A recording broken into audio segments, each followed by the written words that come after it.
Tento týdeň nebude obyčajný.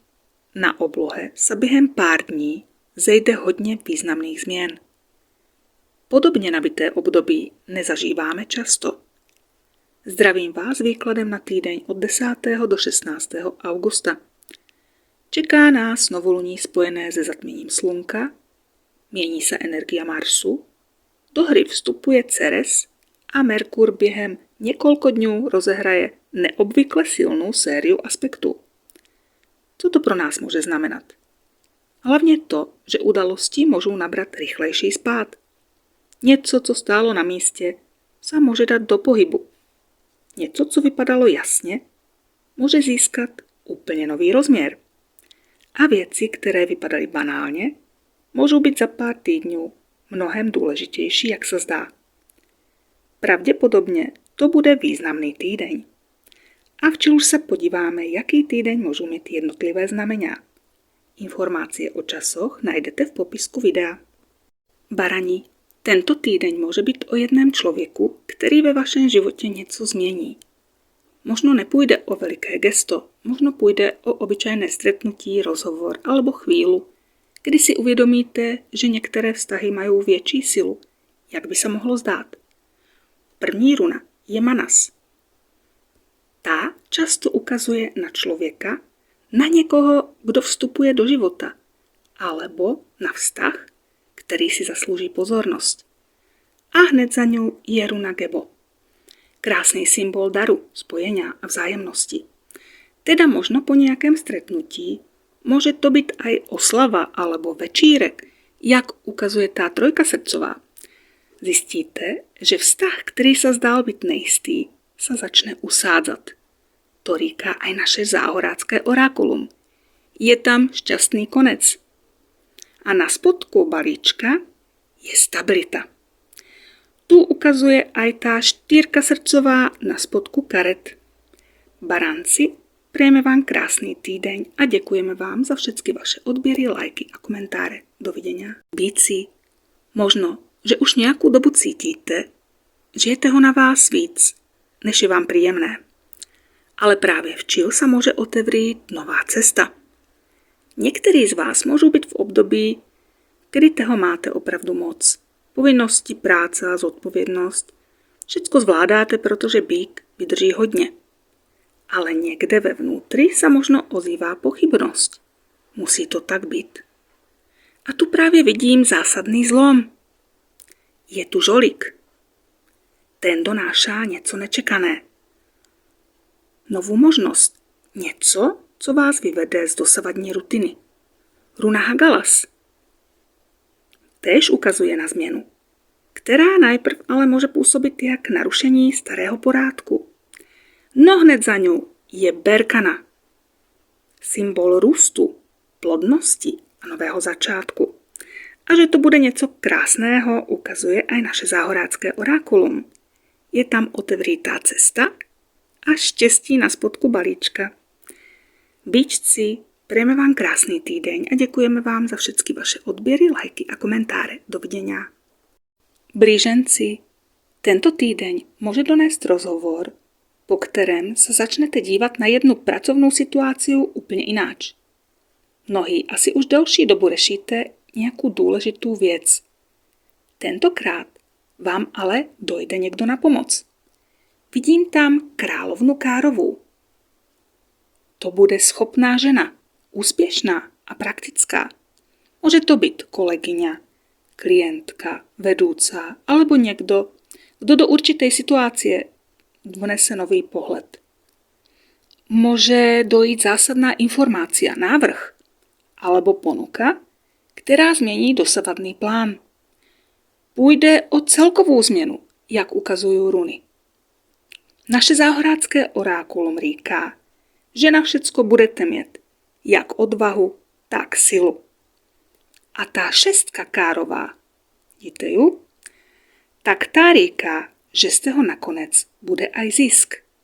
Blíženci, přejeme vám krásný týdeň a děkujeme vám za všechny vaše odběry, lajky a komentáře. Dovidenia. Radci, tento týdeň vás může někdo příjemně prekvapit. A bude to pravděpodobně člověk, od kterého byste to vůbec nečekali. Po náročnějším období tu vidím o moc pozitivnější výklad. Možno si to ze začátku ani nevšimnete. Půjde o muže. Král krížový za esem srdcovým naznačuje skôr někoho z pracovného prostředí alebo ze školy. Může to být kolega, spolužák, ale aj podnikatel či vedoucí. Tento muž byl do včelku zdrženlivý, trpělivý, jak ukazuje tá sedmička krížová. No právě tento týdeň může urobit prvý krok. To ukazují hlavně runy. A že to všecko bude mít šťastný konec, říká naše záhorácké orákulum. Hráčci, prejeme vám krásný týdeň a děkujeme vám za všetky vaše odběry, lajky a komentáře. Dovidenia. Levi, tento týdeň můžete mít pocit, že se okolo vás naráz začalo dít kopec věcí, telefonáty, schůzky, vybavování. A vy budete stát přímo uprostřed tohoto všetkého. To ukazují hlavně tyto krížové karty. Pokud jste v poslední době něco plánovali, právě včiel dojde chvíľa, kedy se začne konat. Vidím tu aj pomoc od mladšího, šikovného a schopného člověka. To ukazuje jak Janek Kárový, tak aj na spodku našeho záhoráckého orákula pomocná ruka. A právě to je nejdůležitější poselstvo tohoto výkladu. Že nemáte už být na všecko sami. Je tu aj plynulý vývoj. To znamená, že aj keď to bude hodně práce, všecko půjde správným směrem. Levíčci, přejeme vám krásný týdeň a děkujeme vám za všetky vaše odběry, lajky a komentáře. Dovidenia. Pani, keď ste měli pocit, že sa posledné týdne nic moc neděje, pripravte sa. Tento týdeň může dojít ponuka alebo príležitosť, která sa nemusí zopakovat. Může jít o prácu, bývání, peníze alebo něco, co byste vůbec nečekali. Vedľa sebe totiž ležá 2 esa a mezi nima žolík. To není něco, co se ukáže každý den. Vypadá to, jak keby se otevřely dvere k něčemu úplně novému. A táto runa Kenas znamená světlo. Chvíľu, kedy člověku něco konečně dojde, alebo uvidí řešení, které předtím neviděl. Naše záhorácké orákulum ukazuje štěstí a zrychlení. Takže, keď sa vám objaví zajímavá ponuka, možnost práce či spolupráce, možno nebude dobré ju odkládat. Panenky, přejeme vám krásný týdeň a děkujeme vám za všetky vaše odběry, lajky a komentáře. Dovidenia. Váhy.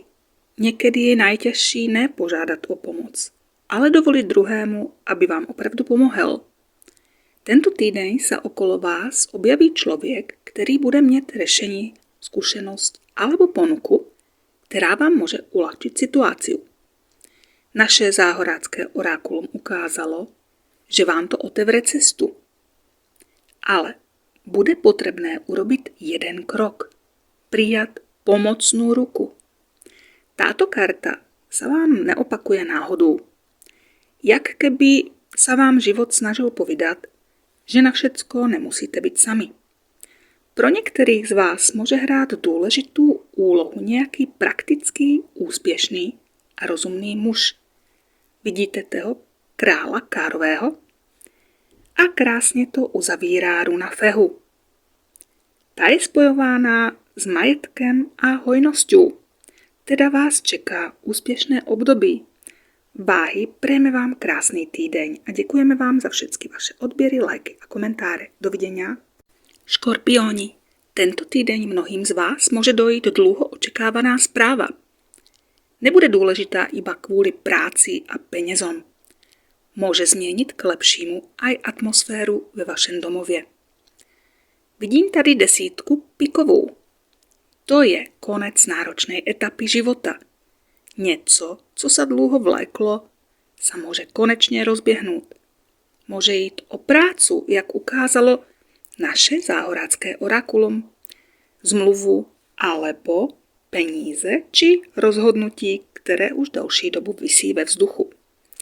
Najvíc mňa zaujala táto runa, Gebo. To je runa daru, spolupráce a príležitosti. Hned vedľa je Otila, ktorá říká o domově, rodině a istotě. Teda ide vám krajší období, co sa týká peněz, rodiny a majetku. Škorpionci, přejeme vám krásný týdeň a děkujeme vám za všetky vaše odběry, lajky a komentáře. Dovidenia. Strelci, keď máte pocit, že sa niektoré veci vlečú dlhší, jak by sa mieli, tento týdeň vám asi urobí radosť. Možno ne proto, že by sa všetko naraz vyřešilo, ale proto, že tu vidím, že sa situácia začína výrazne posúvať. Možno dojde termín, odpoveď, človek alebo pomoc, na ktorú ste čekali. To ukázalo aj naše záhorácké orákulum. Je tu karta pomocná ruka. A právě táto karta sa mi najvíc ľúbí, protože ukazuje, že na niektoré veci opravdu nemusíte byť sami. A ešte je tu aj nádherná runa Gebo.